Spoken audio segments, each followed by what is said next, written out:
Welcome to the Energy Show. I'm journalist Markham Hislop, and happy Canada Day because it is July 1st.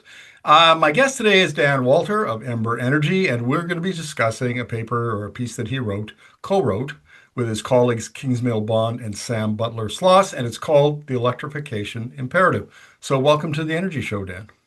Thank you, Markham. Good to be back. Look, I really like this paper. And one of the reasons why, as I was explaining to you off camera, is your co-author, Kingsmill Bond, has been around for a long time in this space. And I think I've interviewed him maybe the first time, it was close to a decade. I can't even remember, it's that long ago. And at that time, we were talking about here are the trends, and there are a whole bunch of them, and we're not quite sure how this is all going to roll out, the timing and what it'll look like.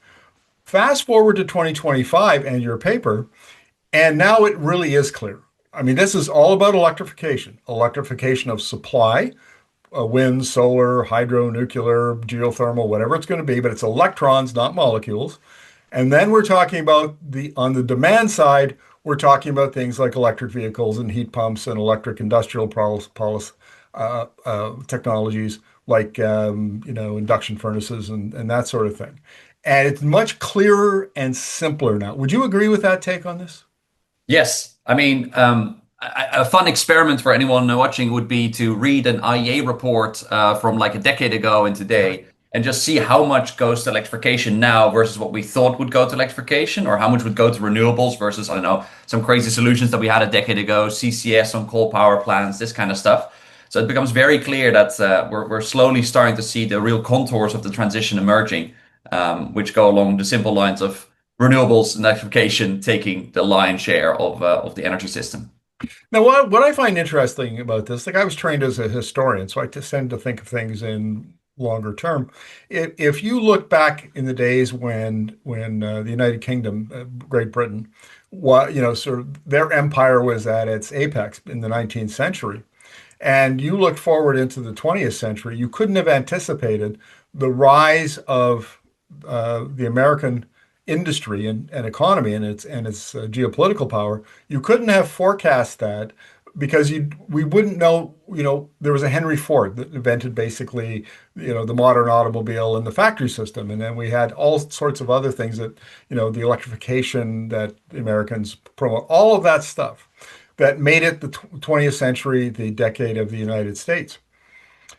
And the same process in general terms is happening now. China is becoming the world's first electrostate and is positioning itself, much like the US did, to dominate this century. And we don't see it coming for the most part. I agree, and we don't see it coming for the most part because I don't think we fully understand yet how China is actually shaping itself to be an electrostate. And this is one of the things that we sort of throw up in this article is there are multiple ways you can conceive of an electrostate. You can say, okay, you have a lot of renewable power. That has been kind of the path that a lot of the OECD countries have followed, building more and more renewables. You can say it's about manufacturing clean tech and making EVs and making solar panels and this kind of stuff. And that's kind of been the general accepted thesis of how China is turning itself into this sort of electrostate. I think in the whole conversation, what is missed is just the foundational role of electrification in this. And that's why we call it the electrification imperative here. It is electrification that makes China from yet another country that is building renewables into a country that we truly call an electrostate builder. This is a country that doesn't just create more energy with renewables, but it actually pushes that into its energy system to do something with it. So it's not just replacing fossil electrons or fossil generated electrons with renewable electrons, but it's putting those electrons to work in your economy. And this is the part that in the OECD, in the developed economies, has kind of been forgotten. We've been so obsessed with winning the renewable deployment race, and we've done really well. I mean, we know China's also gone incredibly fast, but we've done also really good and kept pace with this electrostate power of China. But it seems like in the West, we really forgot to electrify at the same time. I want to go back to the United States in the 20th century for just a moment because it strikes me that the U.S. really set the tone for this because uh, they on the supply side, they were they were the first oil power. So they had the oil, and then they had the refineries converted into first gasoline, then diesel. So that on the supply side, just the way China is now adopting renewables and hydro and nuclear into its electricity system. And then on the demand side, they, of course, popularized the internal combustion engine and turned it into automobiles and long haul and diesel, locomotives for rail and on and on and on. So the United States in the 20th century rose to economic power and geopolitical power by exploiting to the greatest extent it could gasoline and the internal combustion engine, oil and the internal combustion engine. That basically drove everything. And now what do we have? We have electricity and all of these demand side technologies like EVs and heat pumps and electrolyzers and so on. And China is following that model. And if that is true, then we can take some pretty good guesses about where things are going to be mid-century, in the 21st century. And it teaches us some strategic lessons on how to win in this new era for Europe, for countries that are currently not petrostates, that are not dependent on fossil fuels for their income. Like, I mean, Germany didn't have an awful lot of oil and gas, but they still became a powerhouse of the internal combustion engine. So they were still able to fulfill a critical role in this system, even though the core fundamental resource didn't come from them. And I think similarly today, we see China rising to power with electrotech, but that doesn't mean that this is going to be a China-only story. There'll be many countries that have a competitive advantage over China in certain niches and certain parts of the system that can grow out very rapidly, like the combustion engine manufacturing boom in Germany post World War II, and that can really be the foundation of great new welfare. And so I think there's another parallel there of like you have the US rising to power on fossil fuels and China now on electrotech, but that wealth radiates out. And so it's first realizing where the center and the frontier of this transition is. Back then the US, now it's China. And the second thing then is how do you fit into that larger picture? And that might differ for many countries. Yeah, I couldn't agree more. If you look at the United States, it took the internal combustion engine and then it applied it to any number of industries. And so, my graduate work was around the application of power farming, as they called it back 100 years ago, to agriculture in Western Canada. And you can see the same sort of process happening. But so the United States may have dominated that early technology, but then other countries like Canada, but in Europe and different places came along and did their own type of adaptation, used it as a vehicle to create wealth and industrialize their economy. And so I agree with you. And I'll give you an example. I use this maybe even in our last interview now that I think about it. But this fellow I interviewed, this entrepreneur who's in Costa Rica, and he's an electrical engineer, and he takes cheap Chinese electro technology, so wind, primarily solar, microgrids, controllers, and batteries, and he then integrates them into systems that provide cheaper, better, and more reliable power for Costa Rican factories.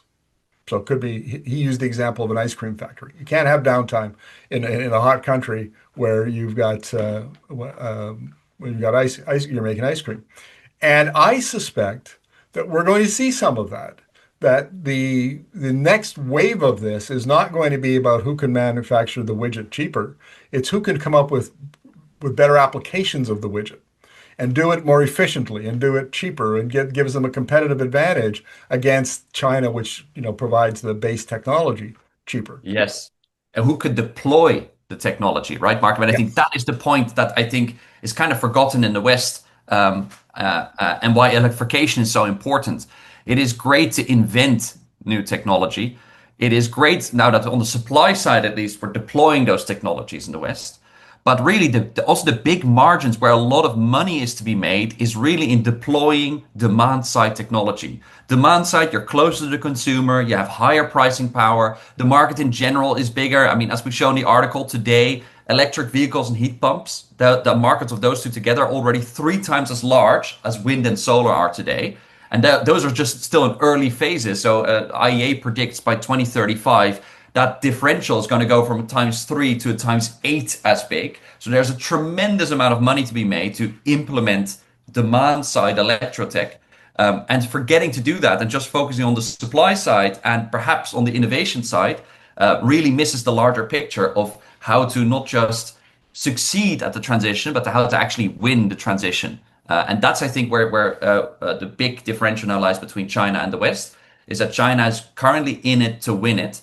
And if there is carbon reduction to come along with it, that's great. That's the cherry on top. And I think that leads them to be a bit more strategic about which sectors to target and which segments of the energy transition to push. And that's why we see this great shift towards demand side electrification technologies coming from China, because there's just a lot of money to be made there.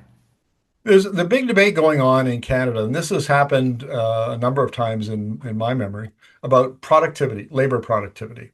And ours stagnates occasionally because we're a small economy. We rely on external sources of capital to build out our various industries. And quite often, what happens is that we don't invest in labor saving technology. And so our productivity stagnates. And when your productivity stagnates, then maybe your wages stagnate and your standard of living stagnates relative to other countries. But the ability to integrate lower cost, more efficient technologies on, electrotech could be the vehicle by which Canada sort of leapfrogs, some of its competitors and builds itself in a 21st century economy that continually becomes more efficient and more productive and gets us over this hump of, these problems we've had.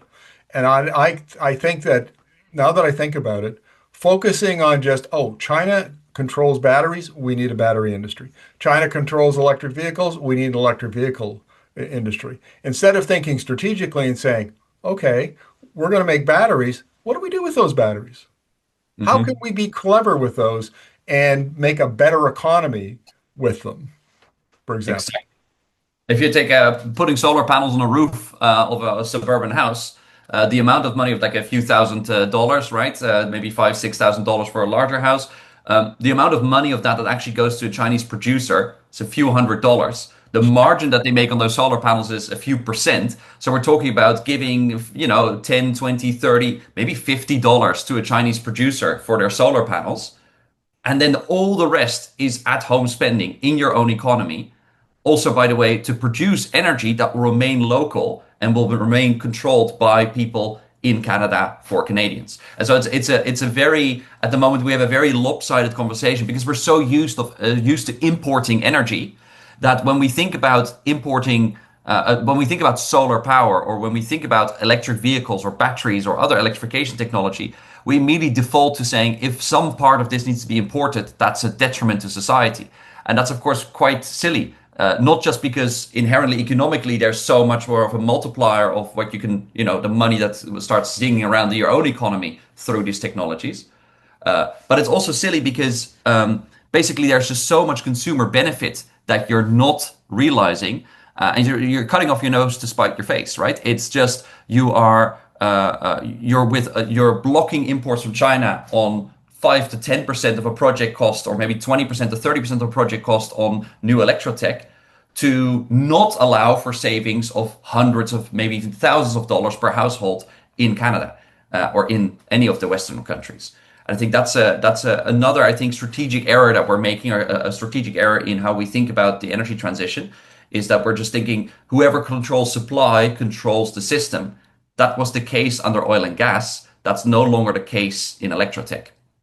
That's a very good point. And a wrinkle on that argument is that is the geopolitical dependence on other supply chains, countries' supply chains with whom you are competing. And I'm thinking here primarily of China and the United States, because the Americans very clearly 2020, 2021 woke up and said, oh, hang on a second. We're very dependent on Chinese supply chains. If we ever get into a conflict with them, or we have a tariff war that we start ourselves, that makes us really vulnerable. So we have to reduce that vulnerability by building some of that capacity at home so that we're not, if it turns out we need to build drones, we have the capacity to batteries and electronics and so on. So we're not, dependent on China. So, as always, it's the complexity of these things that's very difficult to convey in a public conversation. And I find that what that does is, in Canada particularly, is the way we talk about energy is dictated by the oil and gas industry. And so considerations like this, you know, uh, new developments and trends that come along and have been developing for quite a while internationally get ignored, and we get trapped in our own little bubble that's dominated by incumbents.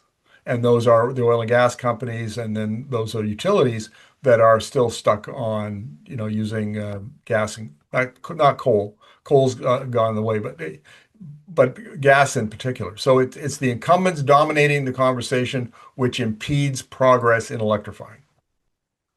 I couldn't agree more. I think to your point on building manufacturing capacity, um, I think this is this has been the wake up call. I think in the West, maybe 5 years ago, 4 years ago, we saw Biden pass the IRA, a really big push into manufacturing. I think where part of that push went wrong is realizing that you can't just build a manufacturing base, you need to create a domestic market to sell into. And that domestic market needs to look like it's booming. If it's not booming, you're not going to get the sort of multiples on your subsidies for manufacturing. I want to manufacture technologies in a country where I see the market for that technology booming. That is what we are seeing in China. This electrification push of China has made sure that whoever thinks about investing in electrotech, in demand side electrotech on EVs or heat pumps or anything, can very, very easily see that they're going to make a return because this market is going up and up and up. And I think this has been a little bit the mistake in the West, is what we had a large focus on the supply side of deployment. And we had a large focus on manufacturing for probably the past 3 or 4 years. But still, what fails to happen is an understanding of the systemic need for electrification across the board, because that's how you create a powerful domestic demand that attracts manufacturers and attracts talent to sell into. And so that is really why electrification is kind of the missing puzzle piece. If there are three pieces, supply investment, demand investment, and manufacturing investment overall, we've kind of done two out of the three, manufacturing and supply deployment. What we've lacked is demand. And that I think is what we're feeling right now. I couldn't agree more. And we're having a big debate now. And I think, in Canada, Energy Media is one of the few voices saying, if you want to build a pipeline, because this is the debate now, Alberta wants to build a pipeline to the British Columbia coast so it can export more oil and potentially down the road more LNG. And we keep saying, where's the demand? Where are your customers? Show your math. If you want to build something like this, which essentially is a legacy, assets to promote a legacy industry, then you need to sharpen your pencil and demonstrate to the people of Canada that we should be behind your project. And they refuse. They literally will stick to a narrative as opposed to an analysis, and that they have to explain. And this focus on supply, supply, supply all the time without focusing on demand is a lack of strategic thinking. A lack of strategic thinking, I think that is leading us now to a couple of just mismatches in our transition, right? You need to like there are basically these two races of the energy transition as we frame it in our report. You need to put renewables into how you make electrons, and then you need to push electrons out to push out molecules. That is the energy transition from a molecule-based system to an electron-based system. Inherently in that, electrification is essential to sort of get the whole pie. And I think this is a strategic mistake that we've made. Also by, I think, guess over the past decade, getting distracted with lots of other technologies and lots of other things that one can do to maybe put CCS on top of part of these molecules to still decarbonize them, etc., etc. And I think we've made a mistake there of focusing on the renewables battle without realizing that the battle's much bigger. 60% of primary energy goes directly to final uses. It doesn't go through the power sector, right? So the vast majority of energy that we consume actually is consumed for direct use of gas in our boilers and oil in our cars. If we want to take cheap renewables, and they are cheap right now, and channel them into benefit for final consumers, electrification is the only way to do that. And this is obvious. I don't think what I'm saying here is very groundbreaking in that sense. I think many people realize that, but it is something that I think we kind of forgot that we kind of forgot is so key to the transition to be successful. And so we've seen electrification now something that sort of sits next to maybe hydrogen and CCS and efficiency and other measures, instead of saying, no, on the demand side, there is one game in town, and that is electrification. And then there are like, a couple of R&D projects around this, or a couple of, so, I mean, CCS, I would even say is just a distraction project around it, where we focus on other solutions. But electrification is a real game in town. And for the next decade, if not 2 decades, that's where change is going to come from. There's a fellow on Twitter who's very well known in the United States, Alex Epstein, because he writes in defense of fossil fuels, particularly oil and gas. And his argument is that, well, wind and solar are not economic because they need subsidies. And he completely misses the point that the issue here is using fossil fuels, you pay a lower capital expenditure, but a higher operating cost. With Electrotech, it costs more upfront. Your purchase price, your capex is higher, but then your opex, your operating cost, is very, very low, very, very low. And so industries and consumers need help because we don't have the financing mechanisms in place. We don't have, and so they need help to get over that hurdle of high upfront cost. And our household is a perfect example of that. When our furnace failed 3 years ago, we wanted to go to a heat pump, and the total cost was like $18,000. And so we took advantage of different federal and provincial subsidies and got it down so that it was competitive with gas. But the amount of money we save every month is absolutely staggering. I, our electricity bill, our entire energy bill for our house will be $90 in the summer when the air conditioner is going. And in the winter, when it's a little cold. I mean, I live on a west coast of on an island, so it's not really cold here, but it does get cold. And it'll be a maximum of $125 for all of my energy use Yeah. for our house. And we work from home, so we've got TVs and computers and lights going all the time, that kind of thing. And those kinds of efficiencies and savings are really what we're talking about here, because when you're competing against other countries, other economies, doing things at a low cost, high value, and more efficiently is really important to remain competitive. Exactly, exactly. And this capex point is a very good one, right? I mean, this has been an inhibitor to the transition over the past decade. Is that cheap electrotech was cheap on the total cost of ownership, but not on the upfront cost. And Yeah. when people go to a car dealer, what they look at is the sticker price. They might do a calculation of 1 year, maybe 2 years of fuel price that they include. That's it. Um, I think this is why it's so incredibly exciting what is happening in automotive right now. I mean, we've all seen the reports from China on the incredibly cheap electric vehicles and batteries that come out of China. We're seeing now in most markets, in many, many markets, maybe excluding the ones that are putting tariffs up towards China, we're seeing that EVs can compete with internal combustion engines on sticker price. And that is huge because we already know that EVs beat ICEs on fuel costs, of course. Much more efficient, cheaper fuel overall.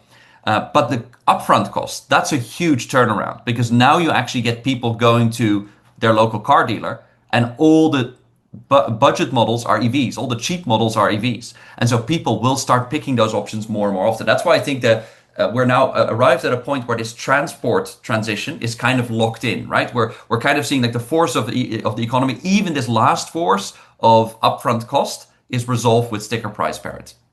This is not yet the case, of course, with heat pumps and with several other electrification technologies. And if I was in charge of the US or European innovation budget, that's what you need to focus on. I wouldn't like. I think it's a waste of money to spend all that money and time on the last 10 to 15% of fossil fuels. How do we gonna decarbonize cement and steel? It's not that it's not needed. It's more like this is a secondary game to getting the cost down of these technologies that can target about 75% of fossil fuel demand. If those technologies become cheaper, not just in terms of total cost of ownership, but in upfront cost, either through a subsidy now or innovation, a cost down innovation, mass production, that is really going to unlock the transition for heating, which is, I suppose, the next big block, low temperature heating that will come after transport. Dan, I want to wrap up the interview this way, and that is I would argue that the biggest impediment for the West catching up to China on this is strategy and how it thinks about the problem. Because in China, the central government had some key players in it who sort of started the push towards new energy vehicles, new energy technologies, the things, the batteries and the EVs and so on. And so once the government decided on the strategic direction, it marshaled all the other forces. It got the provinces on board, local governments on board in China, and it had industrial policy. It came at this from many different views, and it got knit it all together into a coherent strategy. And here in the West, Europe is ahead of us. The United States under Biden was ahead of us. But I think in Canada, it's a big problem is that our heads are stuck in the 20th century. And it's hard to fix that. It's hard to fix the economy when how you think about the economy and the energy system for that matter are 20, 30, 40 years behind.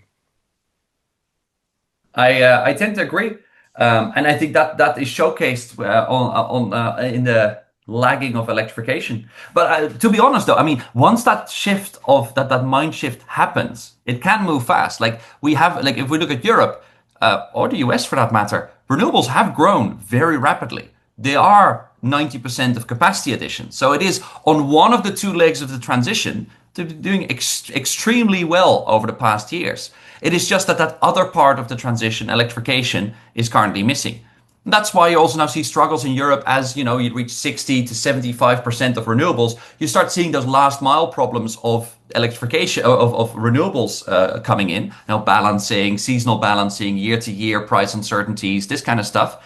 That, of course, would not be an issue if we would start electrifying rapidly because you just create more and more demand for wind and solar to continue growing into.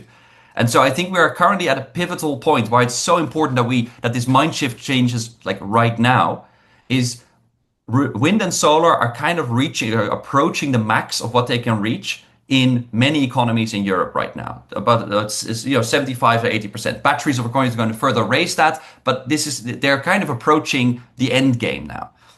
What would be a real disaster for Europe is that we're now going to focus on the end games of the last block within electricity without realizing there's just so much more volume we need to add to electrify the rest of the economy. So if we're now going to pare down wind investments, for instance, in Europe, we've seen, or maybe even solar investments in some economies because we feel, oh, we've already built so much, we're forgetting that there is a huge amount of electrification that still needs to come online. And once that comes online, you need to build up your wind industry again. You need to build up your solar rollout again.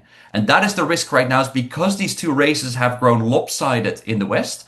We have one race ahead and the electrification risk stagnated. That is a risk because that might hurt in the end both races and both supply and demand markets. In Canada, we actually are blessed with a very clean, very reliable, very low-cost power grid. And it's actually a series of 13 power grids that aren't linked as much as they should be.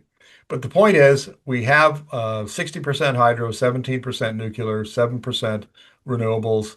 And so we start with a really, really good base. And what we should be doing, if we were thinking about this strategically, is we would be saying, okay, we have supply electrified, or we have, let me put it this way, we have the supply of electricity is in good hands, it's in good shape already. Now we need to look at the demand side. And how do we then become more efficient and more competitive in things like, agri-foods or materials or, some of the other technologies like biotech?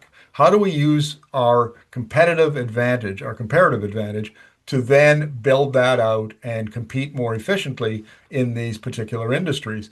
And that's the part we're missing. There's a part in this debate where we're just not thinking about it strategically. And I don't know, how do we then, I'll throw it over to you. How might a country like Canada, because we're not alone, how might we get over that mental hurdle?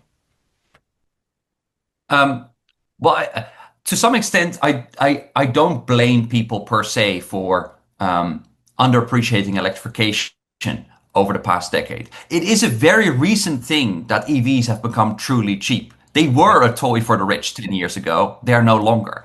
The same thing with heat pumps. I mean, it was kind of hard to conceive of a heat pump that would work in cold climates like in Canada. These are all facts that are true. They're just outdated. And so I think a lot of this sort of societal twist that you say in the conversation that we need to have needs to just come from updating our facts, realizing that for the first time in 100 and something years, the energy industry is rapidly innovating. This is no longer a sector where you can do a bachelor in the 90s on energy and feel like you know energy now for the rest of your life. You need to update every 6 months, otherwise, you're behind on the curve. And I think that's the big task ahead of us, and the big thing that I hope and I think will change the conversation in the West, which is also why we wrote this piece, is people need to update their understanding of how fast electrification can go if you put your back into it, China, how cheap it can get when you get economies of scale, like we see with EVs. And so once you get these updated facts into the conversation, at least then we know that when people still say we shouldn't electrify, we still say the transition is not happening, at least we know that those people then are insincere rather than uninformed. And at the moment, it is still, I think, an amorphous soup of uninformed and actively lobbying against groups. And so I think that's the main task I think ahead for us right now. Getting the word out that electrification today is not what it was 10 years ago. These technologies are much cheaper and they can now deliver real serious benefits. Um, yeah, Well, Dan, I couldn't agree more. That part of what we do, much of what we do here at Energy Media is talking about those very things you're talking about. Look, I always love talking to you, and good luck. This is a great paper. I'll put a link to it in the YouTube description and on social media, and look forward to our next conversation. excellent. Thanks for having me, Markham.